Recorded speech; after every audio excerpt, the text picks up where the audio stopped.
Hey everybody, it's Rob here. Do you want to play a lazy build but you don't like minions? I present you the Lazymancer. It's auto-proccing corpse explosions, it's auto-proccing corpse tendrils with the sacrilegious ring. It's based around Shadow Blight and just doing a lot of damage over time very quickly, boosting your DPS like crazy. You basically just walk around, curse the enemies, and they start dying, and everything after that starts to happen automatically.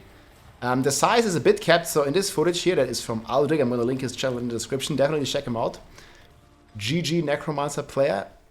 So it's a little less size on those corpse tendrils than here, because it's going to get changed a bit in the patch notes, but overall this build is insanely powerful, very chill to play, and also, I believe, one of the tankiest builds you can do in the game. You can see here there is a tremendous amount of shields up on his health bar as well. So he is very tanky, he has a lot of damage reduction overall, and you can make the build even more tanky with certain golem runes. I think he's using it here now. There's still obviously, like, this is not the full hardcore version build. There's still things that you can lose life from, like there you see when I think he was going into the explosions, and this is pit 200, like in the hardest tier. He's going into the explosions. And obviously that's always a risky endeavor, but every other build would be dead by that point. And keep in mind, they're also nerfing the damage outtake here. He's actually standing in those big spider explosions when he has his shields up. So it's one of the most tankiest builds, I think, on the Necro and also in general that you can do. And I think he is going to be killing here the boss with all shrines as well. The boss takes like a hot second here. You see the boss DPS itself, it takes a little while to kill the bosses. But this can be scaled up, like this was not really like crazy optimized gear. And most people just basically blasted these bosses down with shrines, which obviously we won't have. But you can see here like the blood things can just be ignored, and even the wave here only hits him for half his health. So it's pretty solid build. It's gonna kill this boss here without big problems, like not much of a risk. And just very chill. And this is sitting in a solid A tier here as the Shadow Blight Necro. There's also a dot-based version, and we are basically playing a similar one, but it's mainly around like the auto corpse explosion with the Blight, where it's using the lighted corpse explosion rune here to essentially deal shadow damage over time. And this is insanely buffed with all the new intelligence that we have with the Wither node. So this node here is a true powerhouse, and depending on your level of intelligence is going to give you up to like 12, 13 times more damage from this one little Paragon node. Because you can triple scale basically your damage. You have intelligence, you have chance to proc Wither, and chance to deal more damage with Wither. So it's basically, Int is basically giving you all damage from just normal Int scaling. It's giving you crit chance and it's giving you crit damage.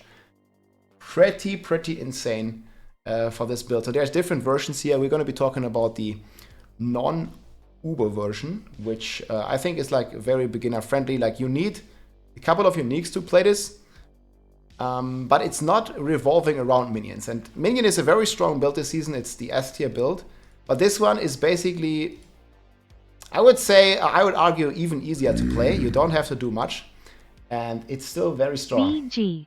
Big, let's go.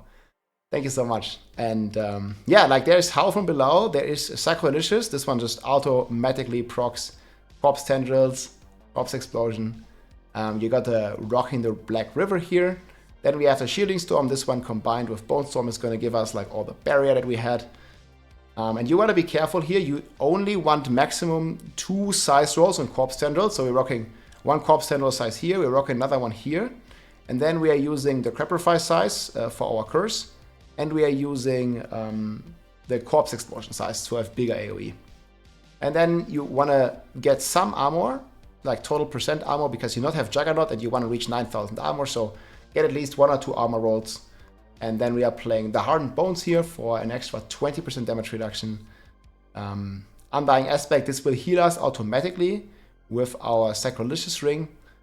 It's gonna be pretty chill. If you have a Shaco, you can use the Shaco and then just don't use the Undying aspect. But Undying helps a lot with healing. But yeah, Shaco, obviously, in the end game, Harlequin's Crest would serve us even better. Then we're rocking the Occult Dominion, getting extra mages here as well, and we're getting a big multiplier. The mages and all the skeleton warriors, they help us a lot with proccing corpses for explosions. The more we have, the better for these procs, and they're also increasing our damage multiplicatively. Then we're rocking the Blighted. This one is a Shadow Blight in combination with our key passive that we use here. Again, we are proccing this like very frequently with all the sacrilegious and corpse explosions that we're doing. Then we're rocking the aspect of the damned here. This one is also giving us even more damage. And keep in mind, this one doesn't work for your pets, but again, all the damage is coming from yourself, not from your pets. In fact, we have Edgemaster here as the last one, and we are actually sacrificing our Iron Golem in this setup here. You can also play the Golem. There's one with Corpse Explosions and one with Blood Golem. It gives you even more damage reduction. And there's also like a hardcore version, full lazy. You would play the extra 30% damage. But for this version, I wanted to focus a bit more on DPS. Then we're rocking Edgemaster here. Again, our essence is always full. Like the only thing that we really spent is from the Crapify. Skill tree is looking like this. We just need to unlock the next sections here. Corpse Explosion maxed, big DPS, fueled by death here.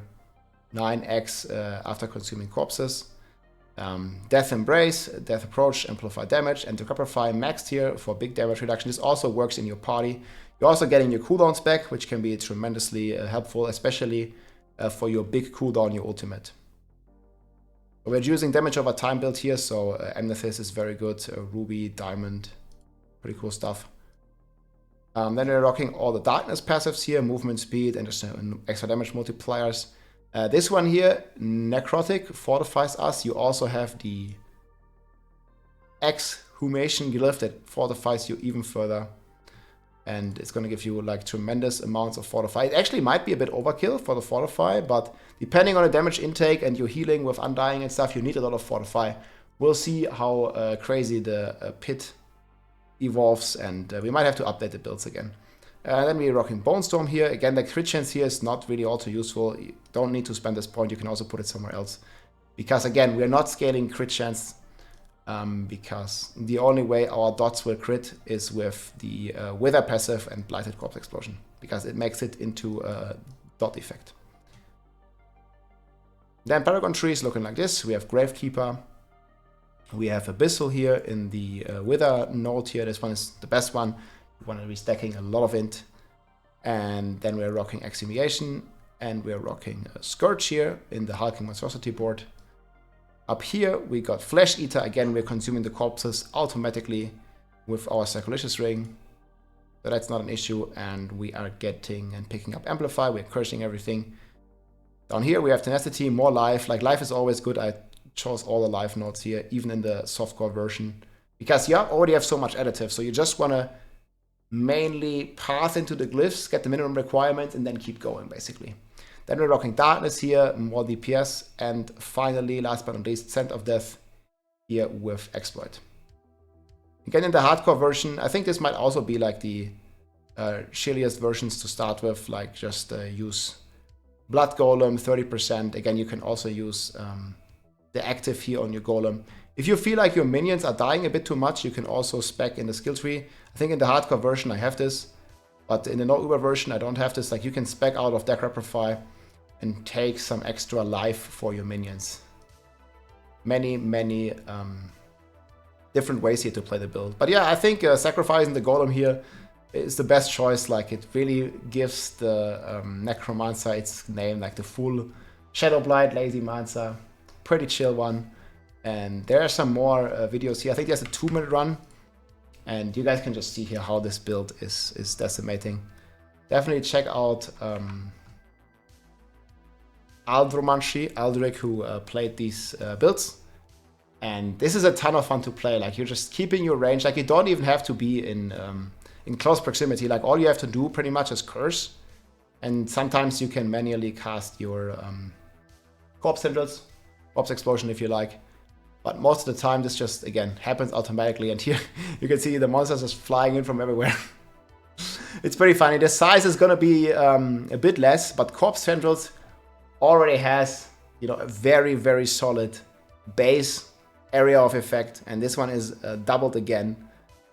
And you guys can just see here how that turns out. And now, like here, he doesn't have any range for the curse, I think. So instead of like one of the Corpse Tendrils rolls, we are taking the Corpse Explosion range, and we are taking the